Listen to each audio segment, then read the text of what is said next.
यसमा धरानको पर्यटनलाई तपाईँले कसरी प्रवर्धन गर्दै हुनुहुन्छ? पहिलो त धरानलाई धरानको पर्यटन चाहिँ अहिले नयाँ खालको पर्यटन छ। धरानमा चाहिँ श्रम पर्यटन छ है। पर्यटन गर्ने मान्छे घुम्न जाने हो। पर्यटन भन्ने बित्तिकै from one place to another होइन, चाहिँ त्यो एक खालको यात्रा ट्राभललाई चाहिँ हामी पर्यटन भनेर बुझ्छौँ, जेनरली बुझाइ त्यो हो। तर धरानको पर्यटन चाहिँ अर्कै खालको पर्यटन क्या। घुम्न पनि आउने, घुम्ने आउँदै गर्दा काम पनि गर्ने, फोकटमा नघुम्ने। ढुङ्गा बोक्नु हाम्रोमा चाहिँ घुम्न आउने, ढुङ्गा बोक्ने, बिरुवा रोप्ने, बिरुवा गोड्ने होइन, यसो सरसफाइ गर्ने, पाइप तान्ने, अब के अरे ढुङ्गा कुट्ने, गिट्टी कुट्ने, अब साबेल बेल्चा गैँती होइन लगायतका चाहिँ नि अब शारीरिक श्रमसँग जोडेर विशेष गरी हामीले चाहिँ नि मान्छेलाई जोडिराखेका छौँ र त्यो श्रमकै पर्यटन त्यहाँ भइराखेको छ। धरानमा चाहिँ नयाँ खालको पर्यटन थपिएको छ। धरान आउने, श्रम गर्नलाई आउने थुप्रै आउनुहुन्छ है, थुप्रै ठाउँको मान्छे आउनुहुन्छ। त्यो के अरे सिक्किमसम्मको मान्छेहरू आउनुहुन्छ काम गर्न। एक दिन चाहिँ गएर काम गरौँ न त भन्ने र त्यो चाहिँ नयाँ खालको पर्यटन नेपालमा हामीले सुरु गरेका छौँ। अब अहिले हामी फेस्टिभल गर्दैछौँ, यो टुरिज्म प्रमोसनकै लागि देशभरका मान्छे कम्तीमा प्रमुख व्यक्तित्व र चर्चित सेलिब्रिटी ल्याएर एक किसिमको नयाँ सामूहिक प्रयासका रूपमा सुरु गर्दैछौँ। यसप्रति मेरो चाहिँ धारणा के छ? त्यो राम्रो छ, अत्यन्तै राम्रो छ।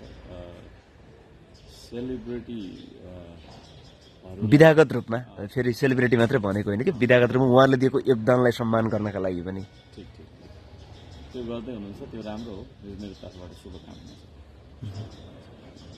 सफल होस् भव्य तरिकाले। पर्यटन त हुनै पर्छ। पर्यटन भन्ने बित्तिकै तपाईँले मैले अघि भनिसकेँ, अब एउटा ठाउँबाट अर्को ठाउँमा जाने, विभिन्न कारणले जाने। मोस्ट अफ द अब तपाईँको चाहिँ नि पर्पज चाहिँ हाम्रो घुम्ने नै हुन्छ। पर्यटन गर्ने त्यसो घुम्ने, हेर्ने, फोटो खिच्ने, अलिअलि मिठो मसिनो त्यहाँको के छ होइन, लोकल खानाहरू खाने अनि आउने भन्ने छ।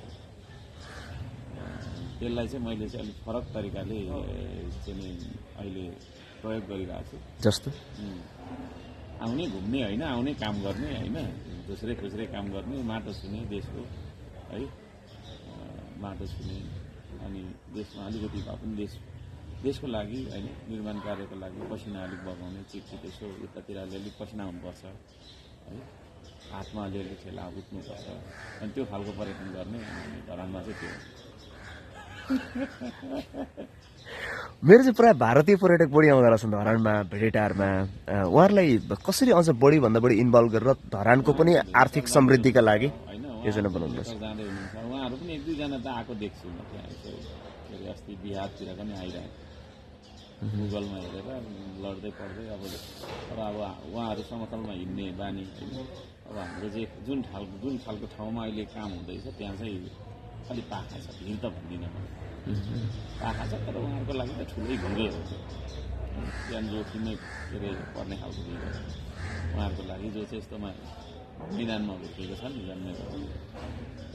अब हामी चाहिँ पाखा पखेरामा तपाईँको सँगै दौडिँदै कुद्दै झुन्डिँदै हुर्केको मान्छे त्यस्तो ठाउँमा आइराख्नु भएको थियो। के भन्नुहुँदो रहेछ उहाँले धरान पुगेपछि? तपाईँले प्रतिक्रिया सुन्न पाउनु भएको छ? पाइप तान्नुभयो, जानुभयो।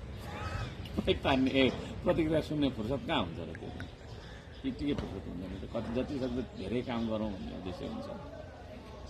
पाइप तान्नुभयो, जानुभयो, पत्रकारहरूले देख्नु होला। धरानलाई एकदम स्वर्णिम सहर बनाउने योजना के छ मेरो चाहिँ छोटोमा? धरानलाई स्वर्णिम सहर, घुम्न लायक सहर, अझ अहिले भन्ने सुनेको भन्दा अझ बेटर, धरान जाउन वाउ भन्ने। धरान भनेको कल्चरको होइन, कल्चरहरूको चाहिँ प्लेसहरूको ठाउँ हो, संस्कृतिहरूको ठाउँ। धरान कलाकारहरूको ठाउँ हो। धरान चाहिँ नै विभिन्न तपाईँको चाहिँ नि पर्यटकीय स्थलहरूको सहर हो र धरान स्वास्थ्य र शिक्षाको लागि एउटा हबको रूपमा पनि परिचित ठाउँ हो। त्यहाँ हाम्रा ठुला केन्द्रहरू स्थापित छन् र अब नयाँ एउटा आइटम चाहिँ त्यहाँ के थपेको छ भने नयाँ एउटा आयाम चाहिँ धरान अब श्रम संस्कृतिको ठाउँ हो। धरानमा श्रमले नै सजाउँछ क्या, पहिले सम्पदालाई सम्पत्तिमा परिणत गर्ने एउटै शब्द छ, त्यसलाई श्रम भन्छ। त्यो श्रम नगरेर पछि परेको हो देश। गफ मात्रै गर्छन्, दिनभरि गफै मात्रै गरिन्छ। ठोस उत्पादन हुने काम गर्नुपर्छ र त्यो सन्देशको ठाउँ हो काम। र अब सुशासन र विकासका लागि पनि हामीले जोड गरिरहेछौँ।